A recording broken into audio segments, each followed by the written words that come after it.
In this video, you will learn how to keep yourself out of trader's prison. You will learn the truth about supply and demand, which will very likely send shivers down your spine, and you will discover the method to consistently win at trading, which undoubtedly will have a positive impact on your financial future.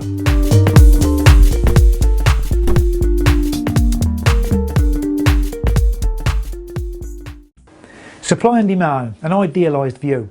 The perception that most have is when it comes to rising and falling prices, an image such as this, where we where supply is shown by vertical bars matching the falling price, and likewise the demand shown again with the vertical lines matching the price. In a pure supply and demand environment, without the intervention of any side forces, this would be a fairly good representation. Let's now have a look at manipulated supply and demand. Now here with manipulating, things look very different. What happens here is that when a broker calls to tell a trader to buy, they will be, by the very nature of that call, causing higher prices. As the momentum takes over and traders see on their screens that indeed the price is rising, so they start to develop beliefs that they should buy into this stock. This adds to the rising price, which is marked up higher and higher to capture larger and larger profits from stock that has been earlier accumulated by the market makers. Far from being driven by pure supply and demand, the stock market as a complete whole is driven on the manipulated supply and demand. Now, before you start to think this is all rigged and you just can't compete with these market makers, you need to stop and have a think about what's going on here in the larger scheme of things. Because there is a simple truth here, which is this. This business is not about you making money. It's not about me making money. And when you come to that realisation, you will have quite an intrinsic understanding of what's going on, without even having all the information yet at this stage. But hopefully you'll start to think, hang on a minute, this is an industry here, and this is not about me being a trader, okay? This is not about you making money. This is about the market makers running a business. So everything we've talked about so far, accumulating the buys, accumulating the sales, and all that information we've covered so far is all about the market makers running their business. Their business. This is not you trading. The purpose of the business, we know what the purpose of the business is. The purpose of the market maker's business is to produce profits. That's it. It doesn't go beyond that. There's no altruistic here. There's nothing for the good cause of the planet, whatever. This is about making profits. Okay? And important, this bit down here, very important, you are part of their business. Okay? Their business model. You're part of it. And this business model could not exist without you. Very important. Just really understand this. If we could encapsulate everything, really, that what I'm going to be teaching you over these coming lessons, if we could encapsulate that anchors into your mind. This is probably the single most important piece of information that I can impart to you. Is that this is not about you making business. This is a business model that exists without you, and the purpose of the business model is profits, and you are part of their business. Okay, so at this point you really you get to choose one of two paths. It's as simple as this. You're going to go down one route, or you're going to go down another. Which route are you going to take? Two paths, two routes. Okay. Most traders, and I've got these percentages up here, and these are roughly around about the right percentages. 95% of traders believe that trading is their business. It's what they do. They're the traders. They're in control. They trade the market. It's their business. Okay.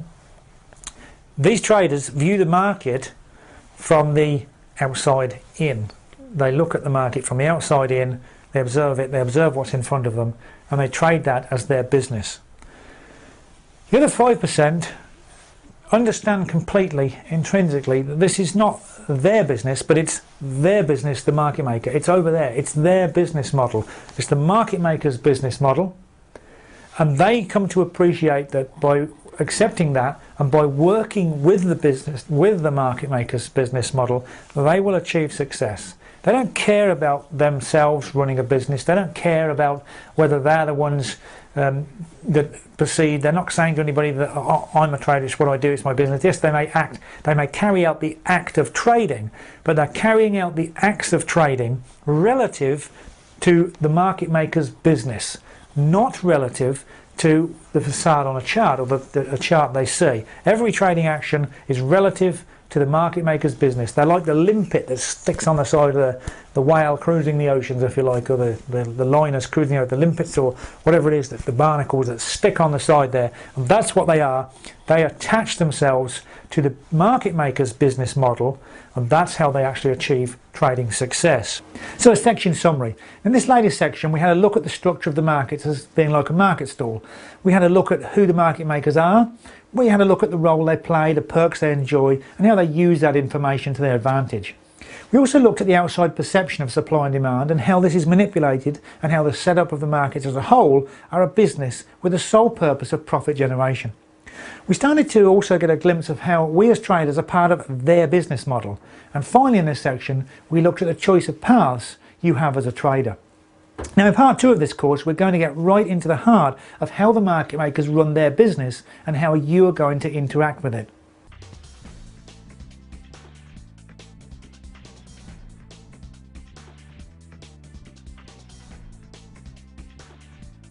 "6 weeks to trading prison," which is sort of a bit of a contradiction if you think about it in its way, because what I'm talking about is about trading freedom. It's about achieving financial freedom, becoming free to do what you want to do in life. And just as a side note there about my own situation there, I can honestly say to you, I never set out to be a trader, 20-year trader. It's not what I wanted to do. Trading for me was, I had specific goals in mind.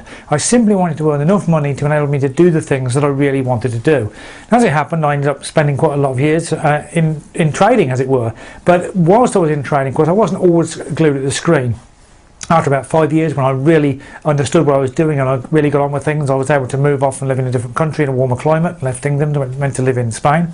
And so for me, really what I'm saying is trading was a means to an end. Now, whether you want to make a trading career, that's okay, that's fine. But if you want to do like me, you just want simply to earn enough money to then go off and do what you want to do, again, that's still a great aim. But what the reason I've put this up on here is because many traders, when they start off, you'll find that and obviously you yourself, you'll perhaps discover that you can do no wrong. You sort of look at the market, you start trading, you draw up a few indicators, and you pretty much make money. You become successful.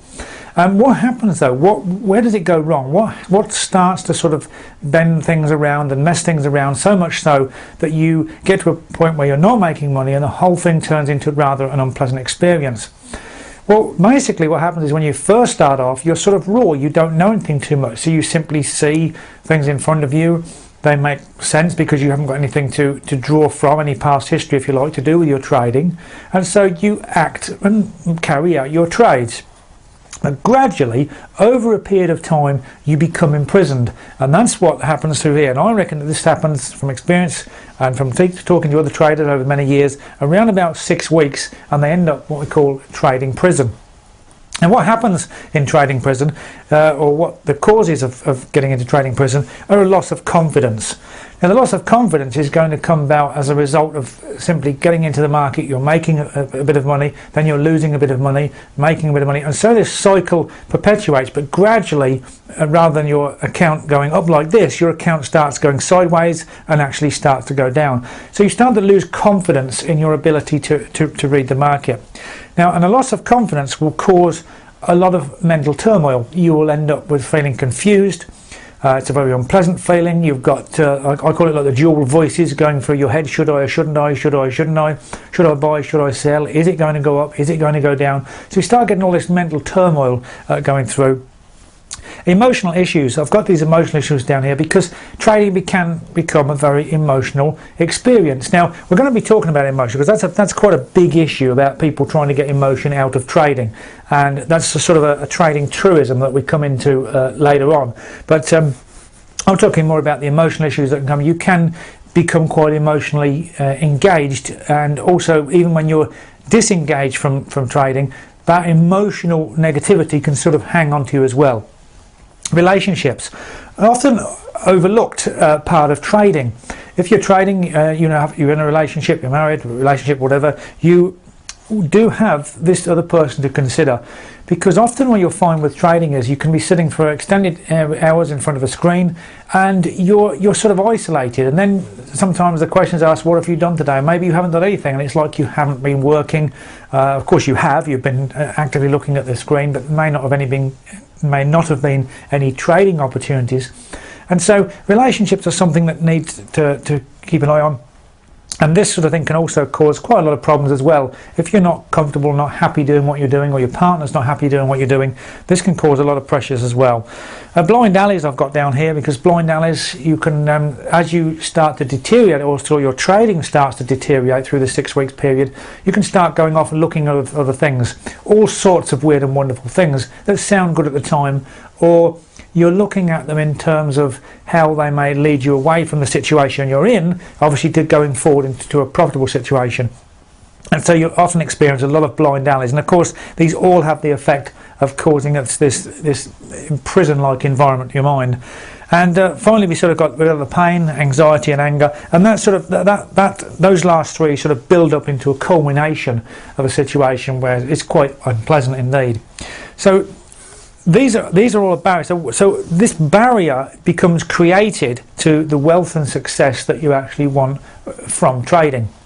Now, of course, I quite realise that wealth for some people is quite different from another, and that's your own. We won't go into that. That's really, wealth and success is for what it means to you personally.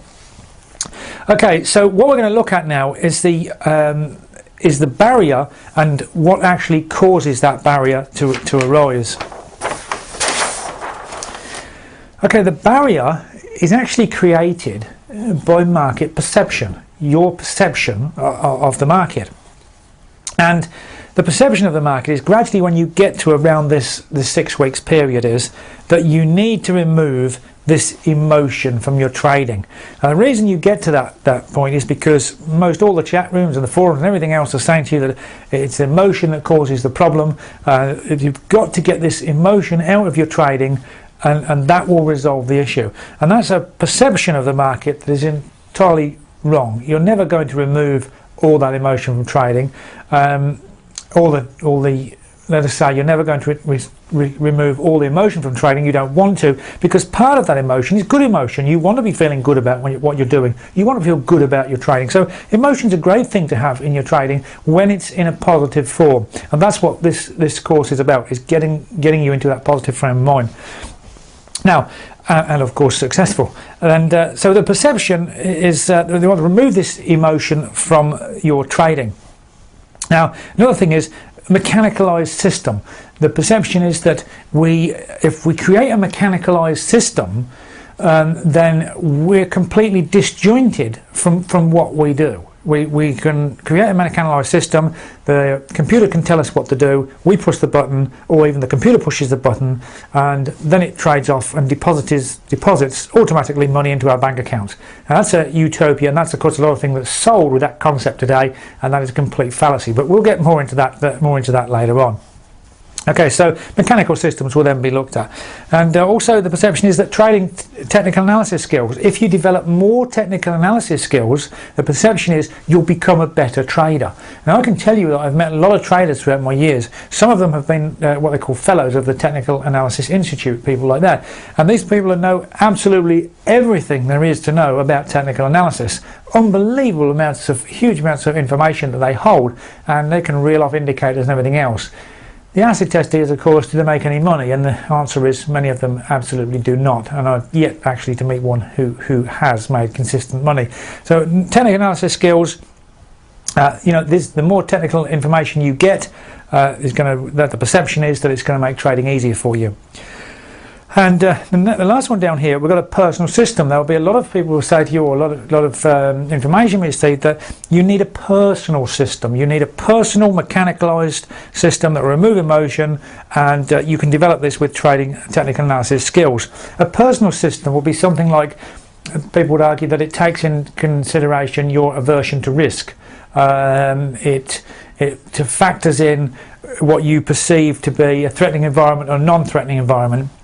Something that cycles around you as an individual. And of course that also sounds rather good when you think about it, because It's saying, okay, well, this is a bit away. This is a wide sort of area here. It doesn't really apply to me. But if I take this and I make this as a personalised, tailor-made trading solution for me, that's got to work. So again, the perception of this is, by putting all these together, you will overcome or remove this barrier.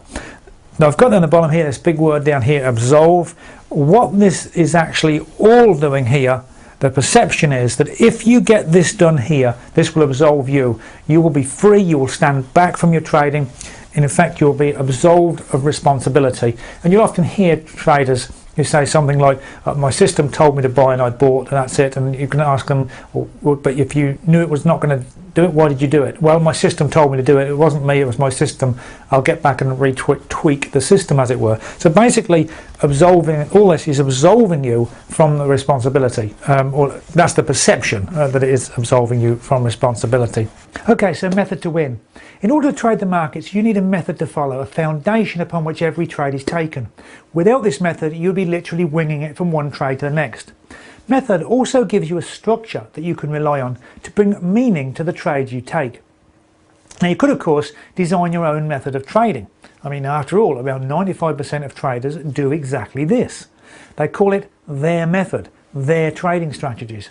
Throughout thousands of strategies, all designed around bar shapes and chart patterns. Trading the market maker's method means you'll be trading one single method that you will observe to be the truth about trading every single day that you look at the screen. I wish I could say that I invented this method, but the truth is the market maker's method is something I discovered. Something that exists without me, without anyone inventing anything. It's simply there in the market and is the market, so to speak. Now, trading the market maker's method means that you'll be trading the structure of the market maker's business. This is their business, and we only want to know how to interact with that business. But before we get to that, let's have a look at some other trading concepts. Trading methods.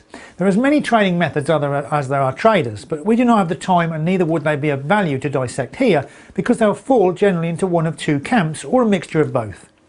We have the fundamentalists who look at the fundamental perceived value of something, and we have the technical analysts who look at technical indicators.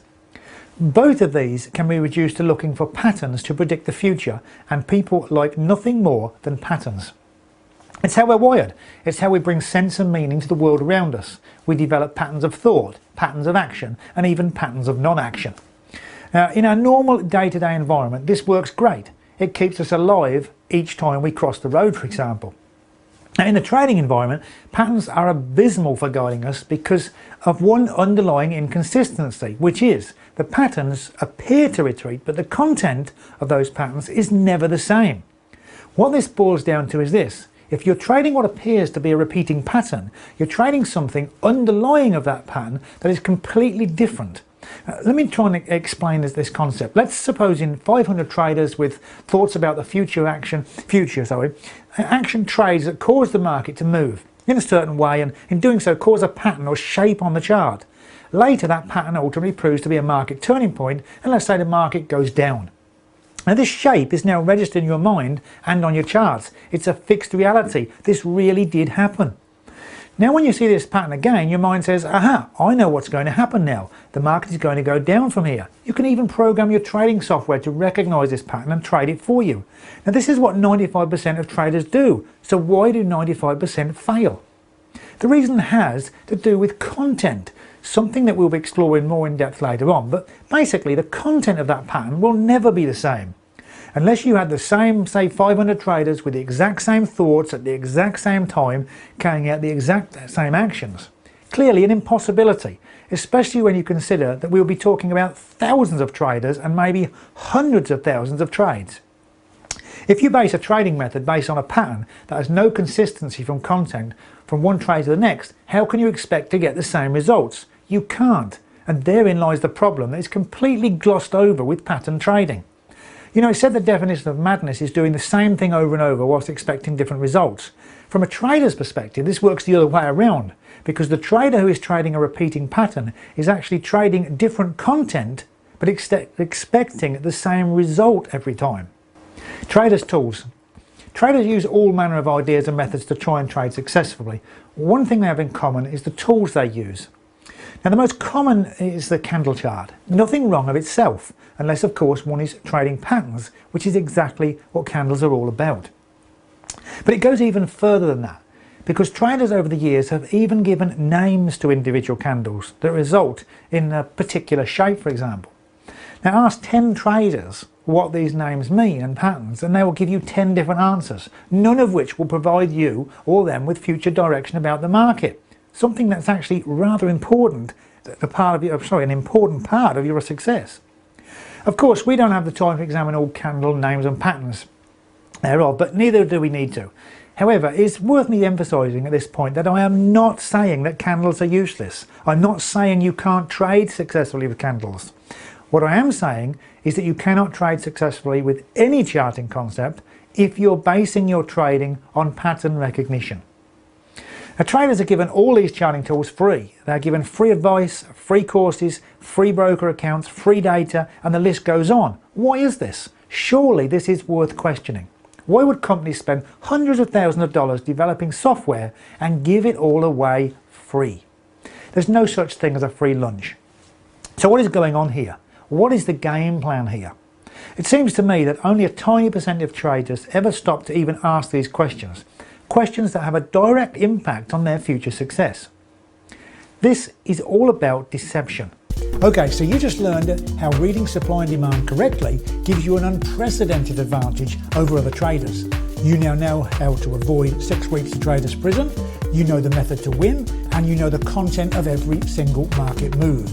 In the next video, video 4, you will discover the great deception, which reveals why trading is hard for those that don't understand this deception and why it becomes easy for those that do, when you use it to your advantage.